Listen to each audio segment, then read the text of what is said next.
Ito ha. Unahin natin ito. Itong 7. Ano na tayo? Ayan. So, ito po mga kababayan.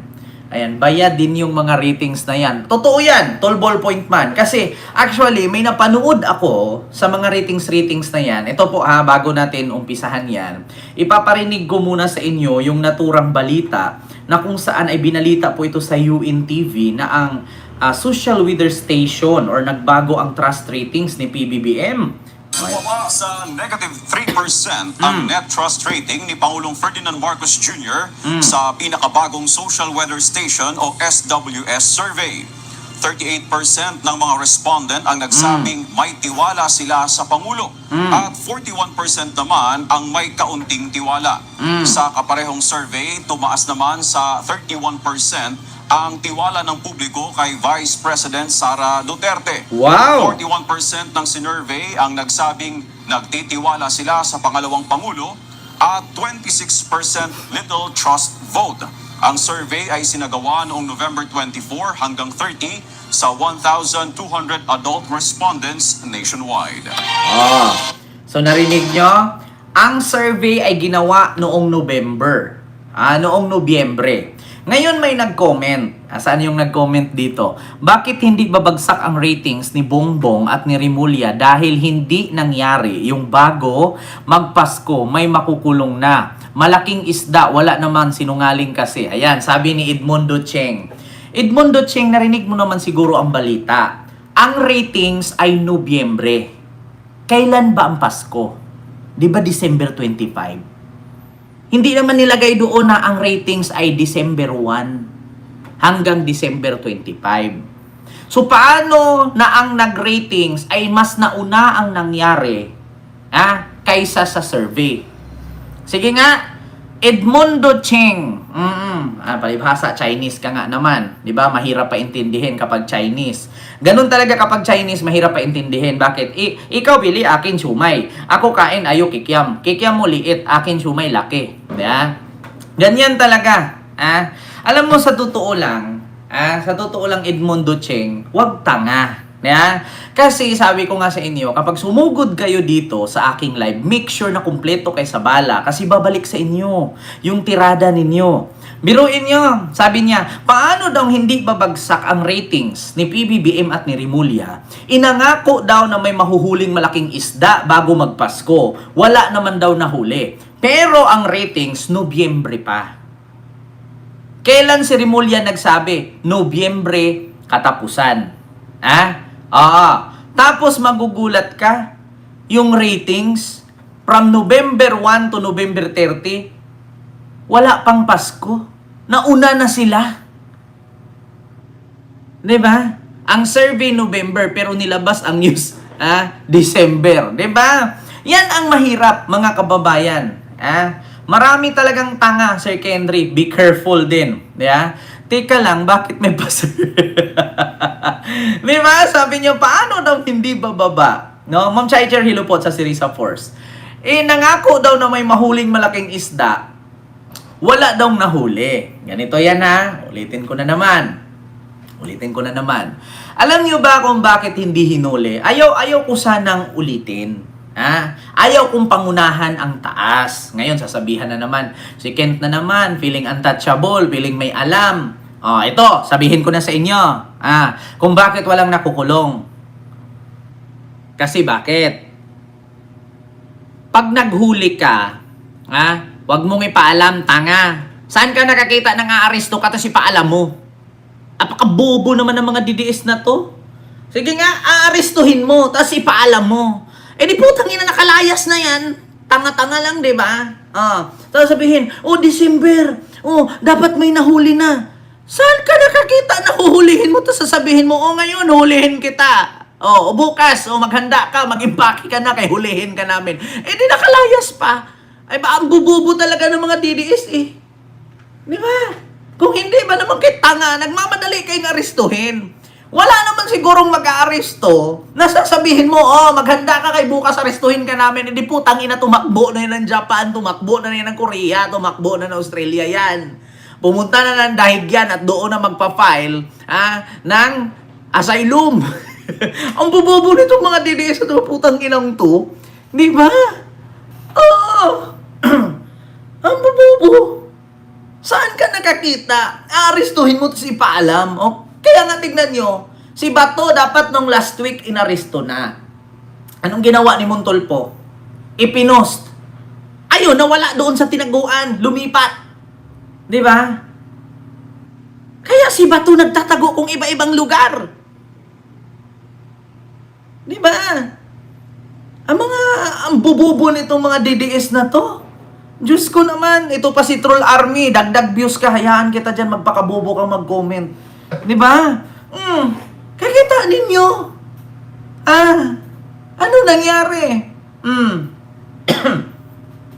Gusto nila, kaya daw bumaba ang ratings ni PBBM, kasi daw, walang nahuli. Saan ka ba nakakita ng aarestuhin mo to si paalam mo? Kaya tignan mo si Bato, wala pang warrant, nagtago na. Paano mahuhuli yan? Di ba ang bububo ng mga DDS? Ma'am Gina Inglet, hello po. May galab shoutout po dyan. Kaya nga, ito ang pinakamali. Di ba? Ito ang pinakamali na kapag may inaresto, wag mong ipaalam. Kasi aarestuhin mo, tapos ipaalam mo sa social media, pag nabasa niya yan, or ng mga staff niya, or sekretary niya, or abogado niya, makakapagtago. Di ba? Ay, nako. Ma'am Che ng Cereza Force, hello po. Mama Jorda, hello po. Di ba? Ma'am Aurelia, hello po. Kaya yun ang katunayan. Nagmamadali silang arestuhin. Ito sasabihin ko sa inyo mga kababayan sa mga nadidismaya at ang sabi kaya daw bumaba ang ratings ni PBBM dahil walang naaresto, yung sinabi kasi bago magpasko may makukulong na malalaking isda. So yun pala ang rason. Sige, given na yun mga DDS. Sige, given na yun na kaya bumaba ang ratings ni PBBM dahil walang nakulong bago magpasko. So, tataas ang ratings si Sara. So, anong connection? Noong nagsabi na may mahuli bago magpasko, bumagsak kasi walang nahuli. Si Sara na walang kwenta, walang silbi, walang ginawa, puro pagnanakaw at paglustay ng pera at paggastos at lipa dito, lipa doon, tumaas ang survey. Wow! Ang bobo ng Pilipino kung ganun mag-isip. Di ba? Ang bobo ng Pilipino kung ganun ang basihan. Kung sino pa yung walang ginawa, puro pamumuna, puro pagnakaw, gastos dito, gastos doon, insert dito, insert doon. Yun ang tumaas ang ratings. Ayun pala ang kadahilanan na yun. So ngayon pala, mga kababayan, so mas gustuhin pala natin na si PBBM walang gagawin, tapos si Sara walang gagawin, tapos tataas ang ratings nila. So ganun pala ang basihan ngayon, mga kababayan. Ganun pala ang basihan ngayon. Mas gustuhin pala ng taong bayan na si PBBM hindi na lang gagalaw, hindi na magpakulong, hindi na mag-imbestiga sa mga kurap. So, hayaan na lang natin, Ma'am Gina Inglet, hello po, at kay Sir Makwan. Hayaan na lang natin na si PBBM ay matulog sa pansitan. Diba? Hayaan na lang natin. Kasi bakit? Kung sino pa yung gumalaw, kung sino pa yung kumilos para mag-imbestiga, hindi natupad ang sinabi ni Boying na may maaresto, bumagsak ang ratings. Kung sino pa yung walang kwenta, kung sino pa yung lustay ng lustay at gala ng gala, siya pa yung tumaas ang ratings. Wow! Ang galing! Kung ganun pala ang mindset ng Pilipino, di wag na lang magtrabaho si PBBM. Sige PBBM, magnakaw ka na lang. Mag-tour around the world ka na lang. Mag-tour around the world ka na lang. Sige BBM, mag-request ka dyan.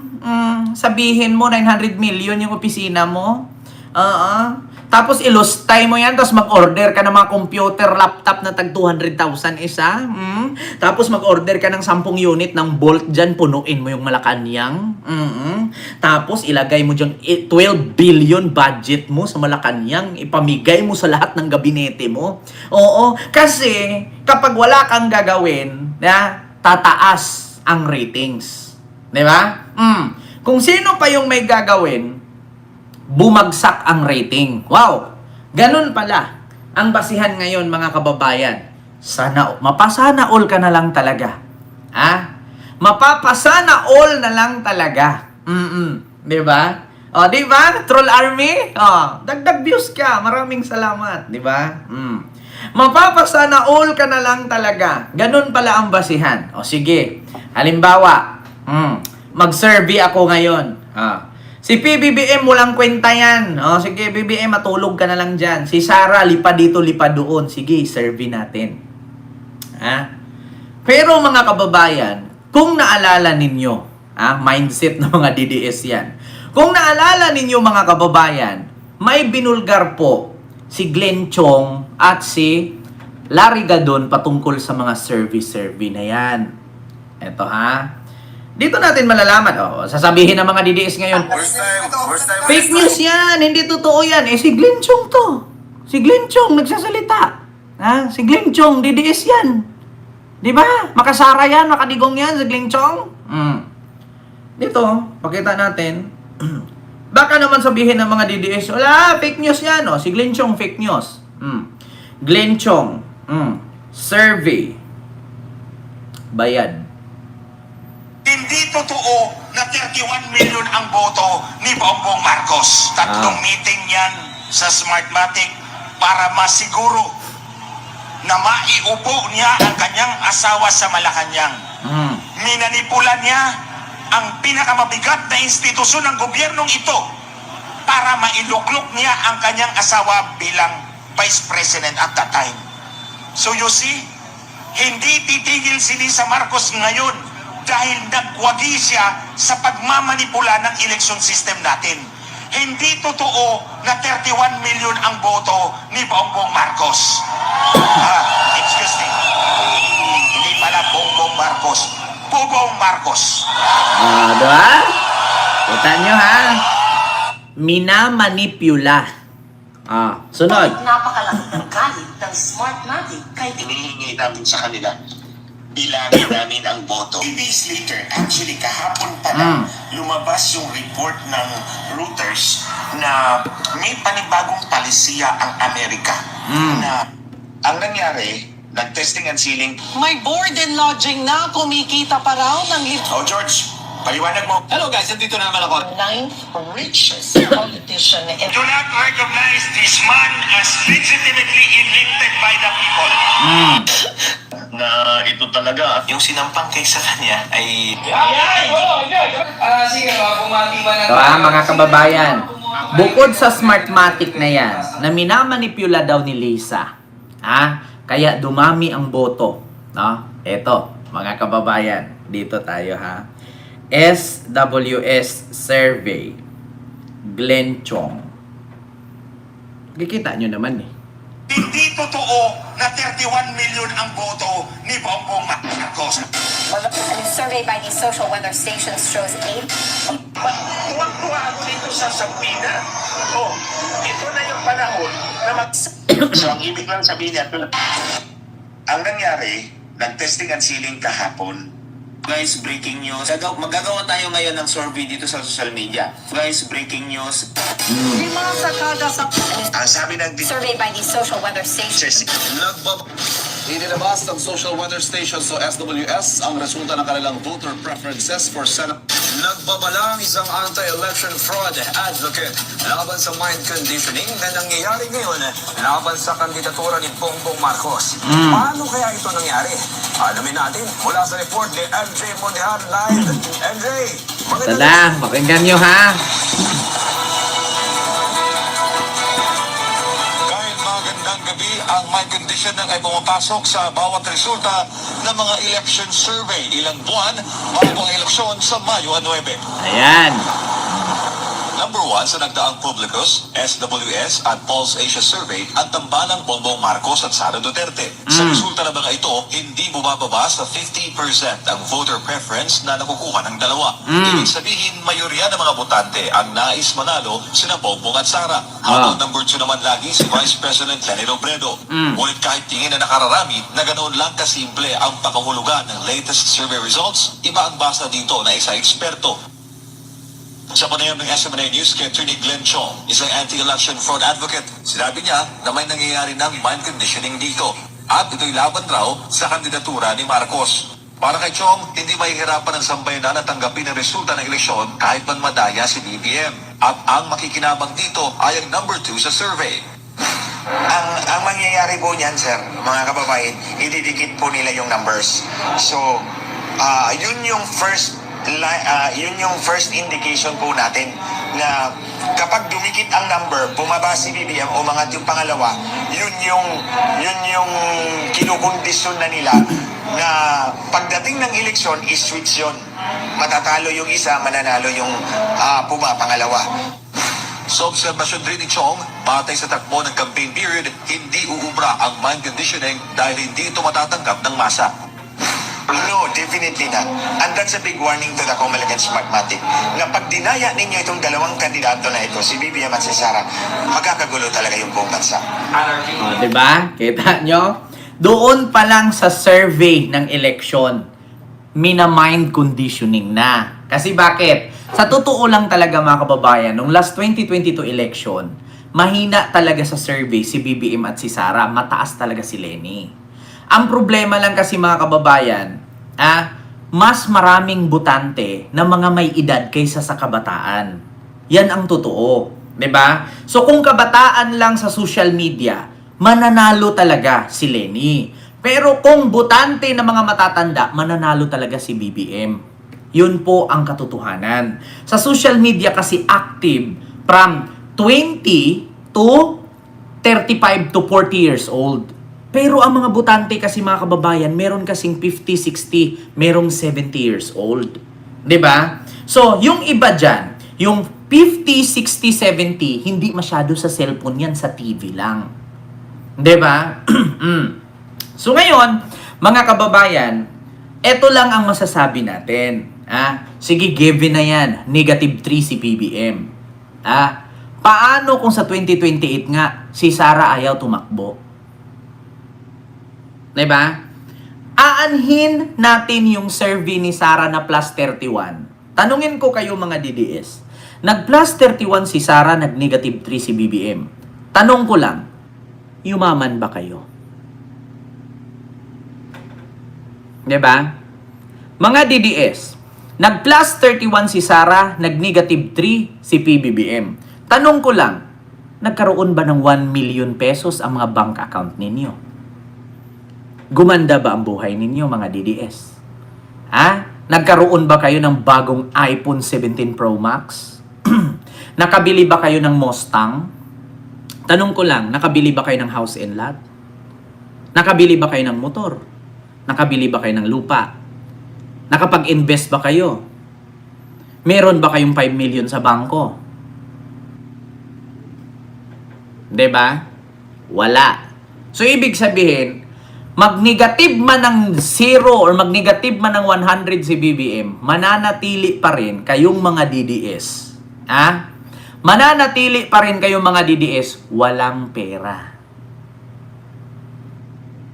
'Di ba? Yun yung totoo. Kahit sabihin ninyo, nag-positive si Sara, number 1. Ang tanong, yumaman ka bang DDS ka? Nagkaroon ka ba ng 1 million sa bangko? Nagkaroon ka ba ng sariling bahay? Hindi ka ba nangupahan?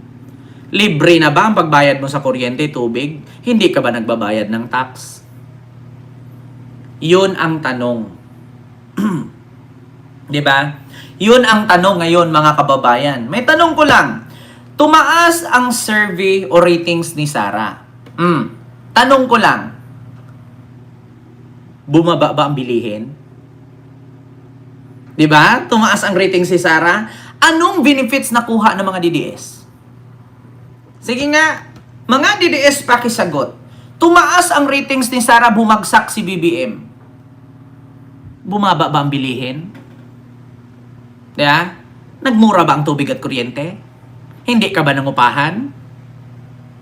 Hindi ka na ba nagbabayad ng tax? Libre na ba? Ngayon mga DDS, sagot.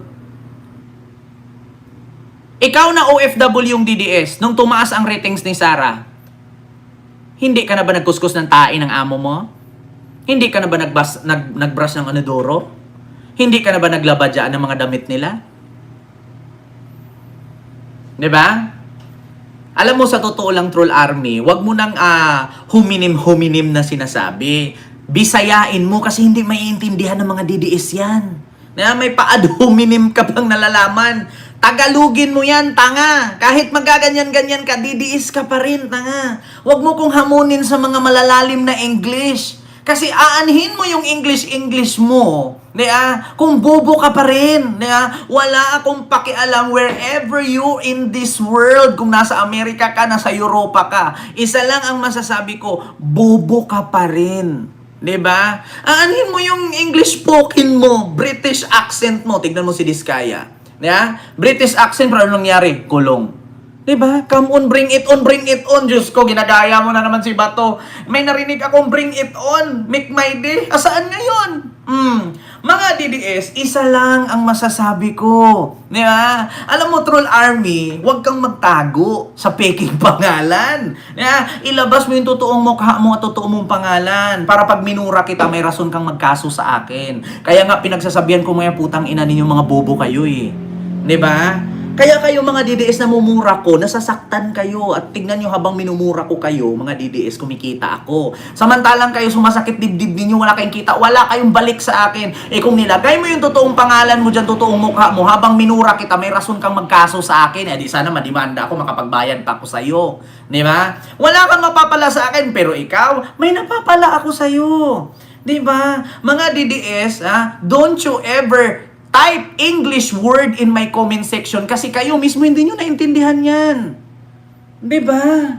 Oh my God! English spoken! Trying to type English but you don't understand what you are typing. Diba? Putang ina naman, mga English pa kayo.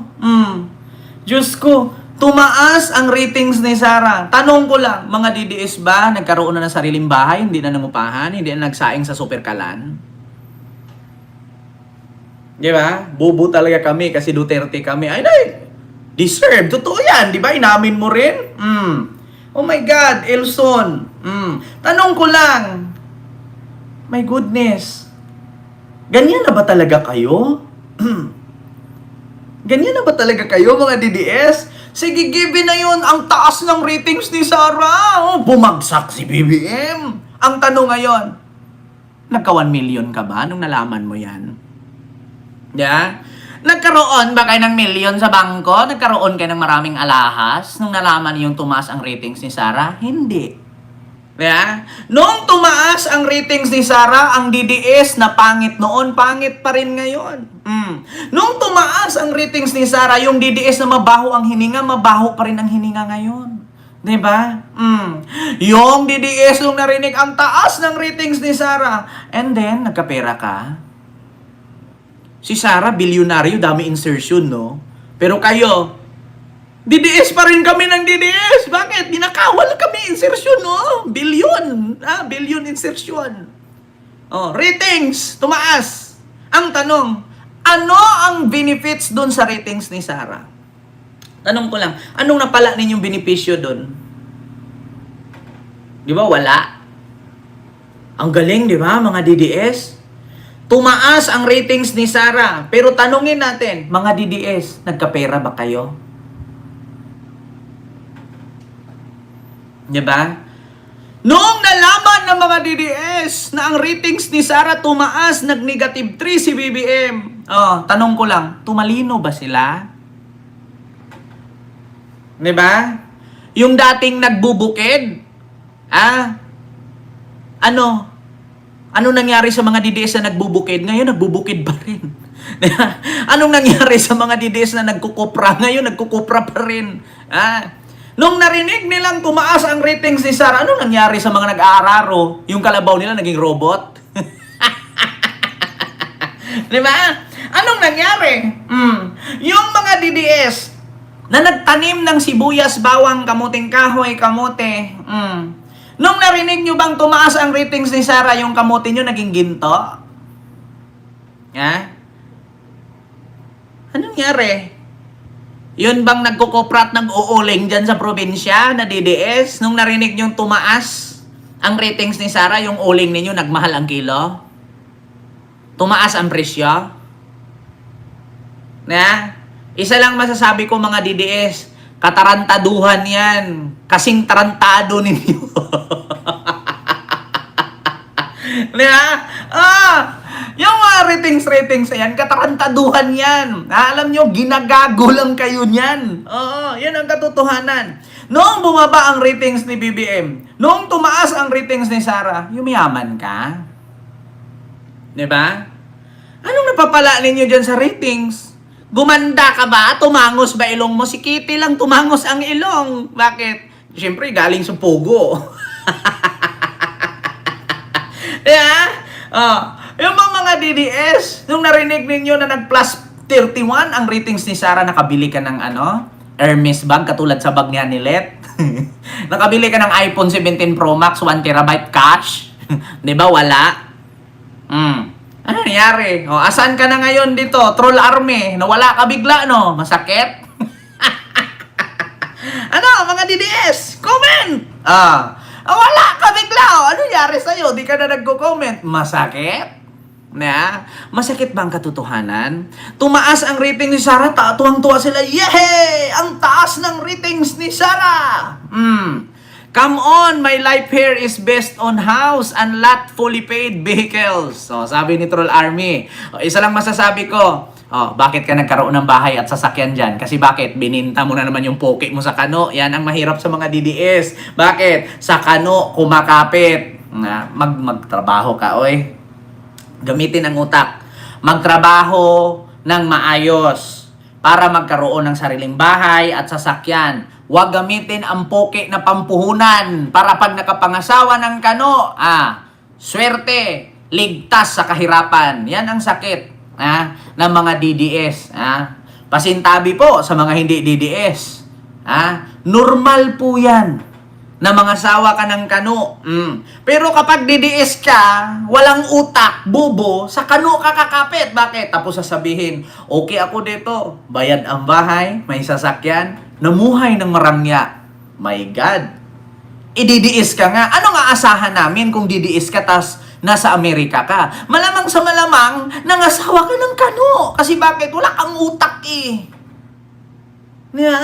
Wala kang utak. Kung ang tanging gawin mo lang, magjowa ka ng kano. Kasi bakit? Di bali nang mawasak ang puke, at least may pensyon. Parang si Maharlika ba? Kita nyo si Maharlika, si Buljak. Anong ginawa? Caregiver sa Amerika. Nagjowa ng kano. Para mapunta sa kanyang ari-arian na matanda, nilason pa unti-unti. Siyempre, caregiver siya. Alam niya yung mga pampalason. Pinatay ang asawa. Ayun, nasaan napunta ang mana? Sa kanya. Di ba? Kasi DDS nga. Di ba? Hindi ko nila lahat. Di ba? Kasi meron naman mga OFW at mga Pilipinong matino. Pero kapag DDS ka, hindi na kami mag-expect na kaya ka nag-asawa ng kano. Kasi bakit? Bubo ka nga. Ang kano, yan yung panakip butas para pang-ahon sa kahirapan. Kasi DDS ka, ano bang expected namin sa mga DDS? Bakit kayo nag-asawa ng kano? Para maligtas kayo sa kahirapan kasi sa probinsya, kapagod magtanim ng mais kamuting kahoy. Bakit? Hindi nagbabago ang buhay. O kapag DDS ka, punta ka Amerika. Paiyot ka doon. Pag nabuntis ka, may kano ka na, yaman ka. Di ba? Oh my God. Ganun lang kasimple. Troll Army, hindi ako umiiyak, no? Kung iiyak mo, Diyos ko, ako umiiyak. Araw-araw kong ginagawa ito. Iyak ba ang tawag dito? Isa lang ang masasabi ko. Mataas ang ratings ni Sara. Tanong ko lang, yumayaman ka ba? Si Sara, kahit bumagsak ang ratings yan or tataas, ang sahod niyan tuloy-tuloy. Pero ang tanong ngayon, ano bang ginawa ni Sara para tumaas ang ratings niya? Diba? Ano bang ginawa ni Sara para tumaas ang ratings niya? Tinulungan ba kayo, mga OFW? Yung mga OFW yung binugbog ng amo dyan sa parting Saudi? Yung mga OFW na nahulog sa bintana dyan sa Hong Kong, tinulungan kayo ni Sara? Yung mga OFW yung nahuli dyan sa Qatar dahil sa pagwilga-wilga ni Digong, tinulungan kayo ni Sara? Di ba hindi? Tumaas lang ang ratings. Pero yung pamumuhay ninyo, mahirap pa rin. Di ba? Mahilig talaga ako sa lollipop. Pero at least hindi ako bobo. Di ba? Eh kayo, hindi kayo mahilig sa lollipop, mga DDS. Nagkamustang kayo? Di ba hindi? Naninilaw kayo? Di ba hindi? Kasi bobo nga kayo. My God. My God. Mga bobo pa rin kayo mga DDS. Isa lang ang masasabi ko sa inyo, wag na kayo makipagtalo sa aking live, hindi kayo mananalo dito. Mataas ang ratings. Pero yung mga supporter, mahirap pa rin. Ito si Sarah, andito ka pa rin, no? Yeah? Si Sarah, lipad dito, lipad doon, travel dito, travel doon. May 335 bodyguards. Ikaw, nung tumaas ang ratings niya, nagka-bodyguard ka maskin isa? Wala. Diba? Nagka-bodyguard ka? Si Sarah, tataas man ang ratings yan o hindi, sumasahod siya. Walang kahirap-hirap. Ikaw, kung hindi ka magkuskus ng kubita, kung hindi ka maglaba ng inihian ng amo mo, magkakapera ka? Hindi. Yan ang inyong tatandaan mga DDS. Mananatili pa rin kayong bobo. Diba? Sunod, mga kababayan. Dito tayo, speaking of bobo.